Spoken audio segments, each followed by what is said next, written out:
ഈശോമിശിഹായ്ക്ക് സ്തുതിയായിരിക്കട്ടെ. ക്രിസ്തു ദൈവത്തിൻ്റെ യഥാർത്ഥ പുത്രനാണ്, ഏറ്റവും വിശുദ്ധനായ വ്യക്തി, രാജാക്കന്മാരിൽ രാജാവ്, ഏറ്റവും വിശ്വസ്തനായ സുഹൃത്ത്. അവിടുന്ന് ആരെയും മുറിപ്പെടുത്തിയില്ല, എന്നാൽ എല്ലാവർക്കും നന്മ ചെയ്യുകയും ചെയ്തു.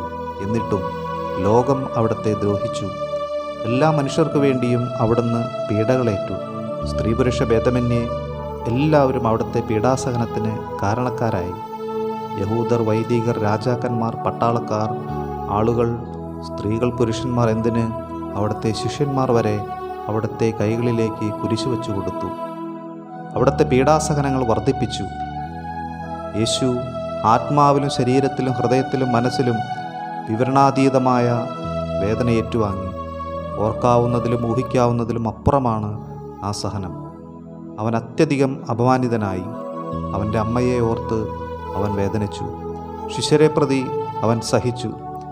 അവൻ്റെ വികാരങ്ങൾ വ്രണിതമായി, കൈകാലുകൾ തകർന്നു. അവൻ വേദനയുടെ ആൾരൂപമായി. അവനെല്ലാം സഹിച്ചു, ഞാനൊന്നും സഹിച്ചില്ല.